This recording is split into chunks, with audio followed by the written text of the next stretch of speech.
この法華経が示してくれるみんな違うんだというところを認める、肯定する思想は持っておきたいと常に思っています。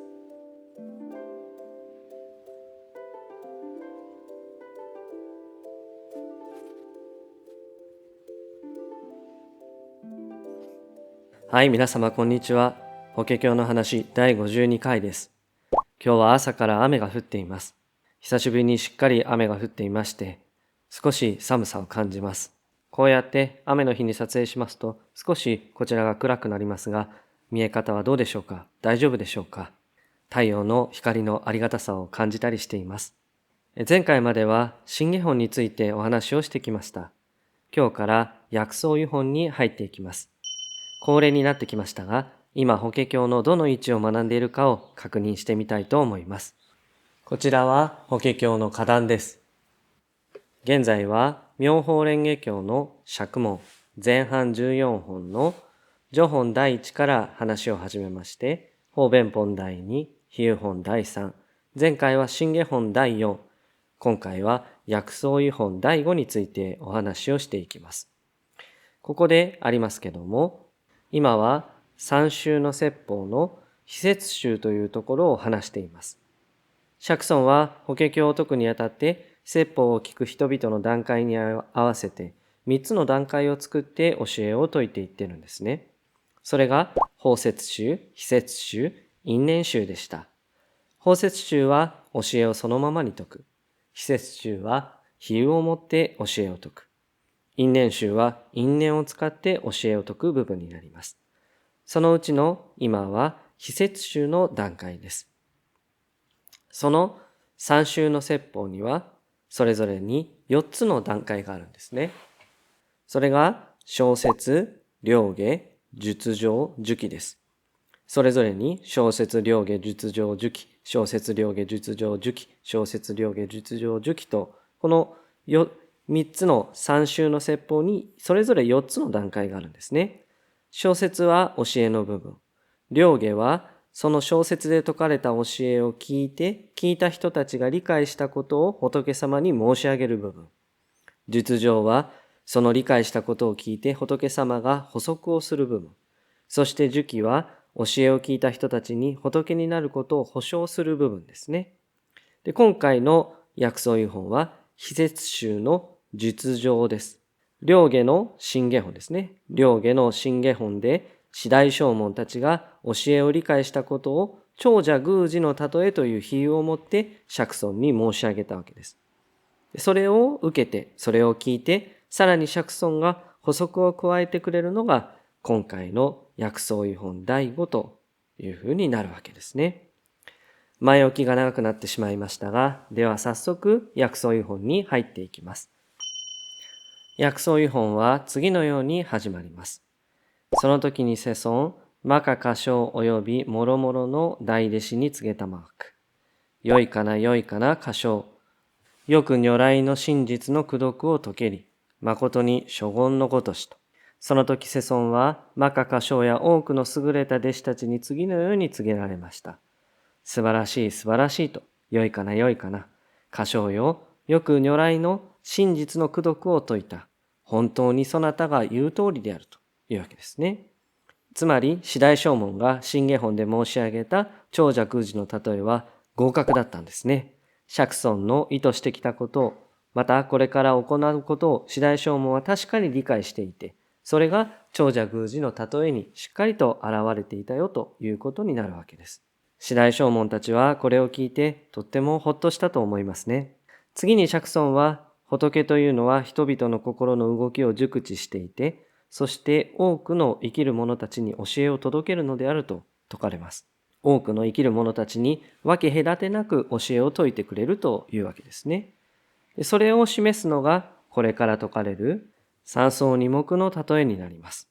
箇所を例えば三千大千世界の戦前、渓谷、土地に置いたるところの木木、草林及び諸々の薬草は種類若干にして名式がおのおの異なる。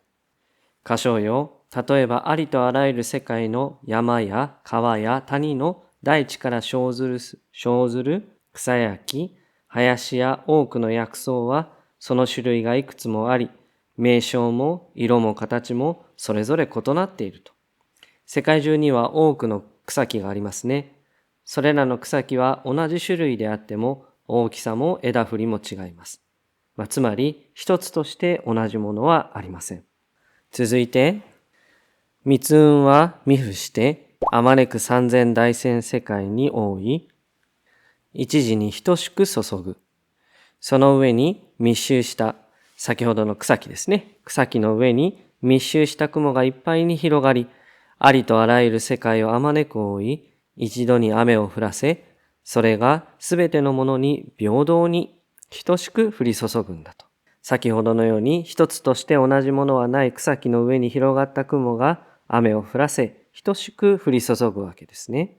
そしてその雨は草や木、林や様々な薬草の小さい根、茎、枝、葉と、中くらいの根、茎、枝、葉と、大きな根、茎、枝、葉のすべてを潤し、多くの木々は上中下の大きさに従って、それぞれの量の水を吸い上げる。おのおの受くるところありとありまして、それぞれ自分の大きさに従って水を吸い上げるんだと。それぞれの量の水を吸い上げるんだと、こうあるんですね。それぞれの草木は自分の意志にかかわらず、自分が吸える分だけの水を吸い上げて、そして自分の栄養とするわけです。一雲の降らすところのその首相にかのうて、しかも升上することを得て、毛皮開け実ると。一つの雲が降らす雨は、植物のそれぞれの種子や性分に合わせて、それぞれを成長させ、花を咲かせ、実を実らせるんだというわけですね。一つの雨というのは何ら変わりはないけれど、それぞれの草木は自分の性質に合わせ、水を栄養とし、自分を成長させるわけです。一時に生ずるところ、一雨の潤すところなりといえども、しかも諸々の草木に、おのおの差別あるがごとしと。このように同じ大地の上に生じ、同じ雨によって潤っても、多くの草木の姿がそれぞれ異なっているようなものなのであると。同じ大地の上にいて、同じ雨で潤っていても、草木はそれぞれ異なった姿をしているのであると。これが三草二木の例えなんですね。短い比喩でございます。しかしここに込められた釈尊の思いというのは本当に深いものがあると感じています。もう少し続けて見ていきます。ここから釈尊ご自身でこの三草二木の例えが何を比喩として表現しているかを示してくださるんですね。箇所よ心して知りなさい。如来もまた同じである。このように出現することはちょうど大きな雲が湧き起こるようなものであるというんですね。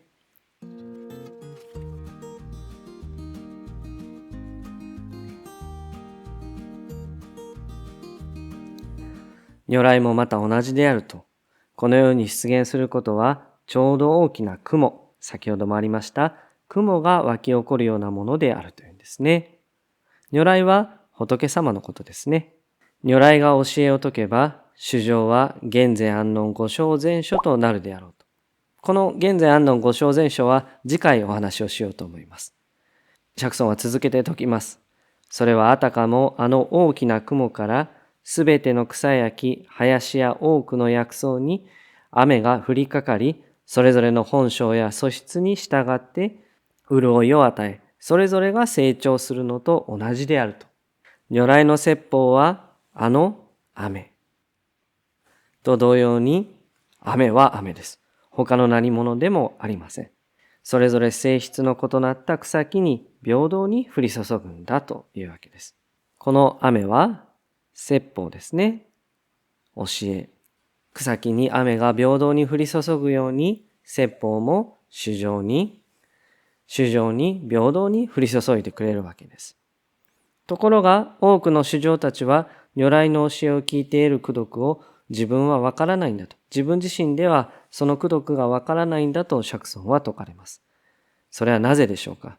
それは草木が、草木が自分自身がどのような姿をしているのかを理解できないように、衆生も自分というもの、自分自身というものをしっかりと悟ることができないからだと説かれているんですね。でこれが釈尊が示すこの三草二木の比喩の意味になります。すごい内容ですね。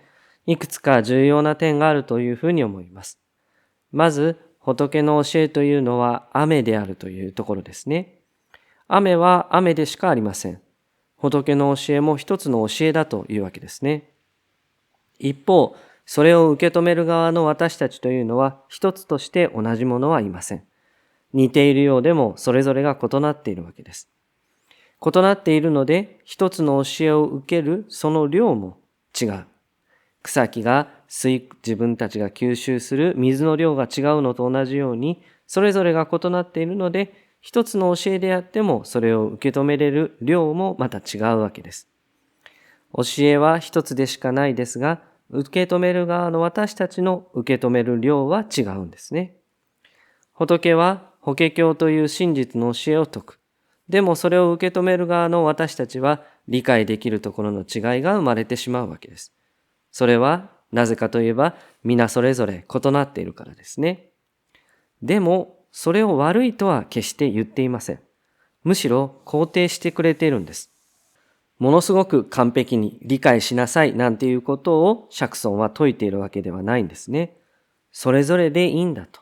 一つの教えをそれぞれ受け止められるだけ受け止めていきなさいよということを言われている、説かれているわけですね。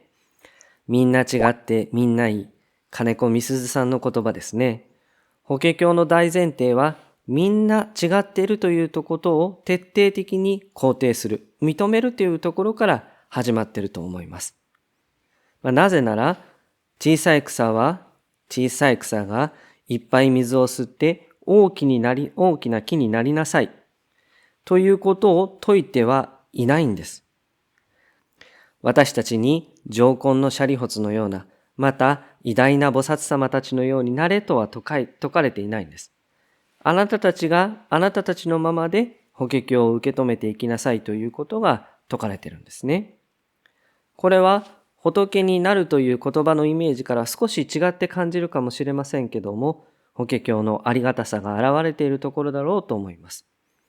ですから今までの動画でも何度も申してきていますが、証文たちは自分は菩薩になれましたとか仏になれましたと、そういうふうに釈尊に申し上げるわけではないわけですね。真の証文であるということが分かりましたと宣言するわけです。この人たちは証文なんですよね。証文なんです。その証文であることを自分自身が理解しました、分かりましたっていうことを宣言するんですね。もちろん自分を悟るということがどれだけ難しいことであるか、これは分かります。大変なことですね。でも少なくとも自分が自分を認めてあげないといけないですね。ついつい怒りっぽくなってしまう自分、弱気になってしまう自分、愚痴っぽくなってしまう自分、他人のことが羨ましいと思ってしまう自分、そういう嫌な自分がいたとしても、その自分を自分で認めてあげて、そしてその自分が受け止められるだけの法華経を受け止めればいいんだと。突然立派な人間になりなさい。突然立派なことをしなさい。そういったことを言ってるわけではないですね。とかく私たちは平等というと、同じであるっていうことを平等だと思いがちです。でも今まで述べてきたように、本来同じものなんて一つとしてないんですね。細かな違いを無視して、とりあえず便宜的に同じところを作って枠に囲む。人種とか民族とか国とか、それは統率するとか、そういう意味では便利かもしれませんね。でも本来はみんな違うはずなんです。例えば差別をなくすために枠組みを作っている言葉をなくしてしまおうという意見があったりします。しかし、それでは差別はなくなりませんね。そもそも、その枠組みっていうのは便宜的に用意されたものであって、根本的なみんな違うんだということを肯定する考え方をしなければ、また別の差別意識を生むだけだからです。こう言っても社会的にはこの便宜的な枠組みっていうのがとてもたくさんあります。そしてそれをどうこうするっていうことはとても難しいことだと思うんですね。でも一人の人間としてその精神性においてこの法華経が示してくれる、三草二目が示してくれる、みんな違うんだというところを認める、肯定する思想は持っておきたいと常に思っています。ちなみにこのみんな違うんだということ、またこの自分自身ですね、大きな木である、中くらいの木である、小さな草木である、それぞれがまだ常に変化し続けているんだということを示したのが法華経をもとに解釈した一念三千という教えです。そして何か別のものになるものではなくて、あなたがあなたとしてこの法華経の教えを従事していく、そういったことを示したのが当意即妙不外本意という教えです。この当意即妙不外本意、そして現世安納五正全書、途中に出てきましたこの現世安納五正全書は次回もう少しお話をしていきたいと思います。では本日はこれまでです。ご清聴誠にありがとうございました。それではまた。さようなら。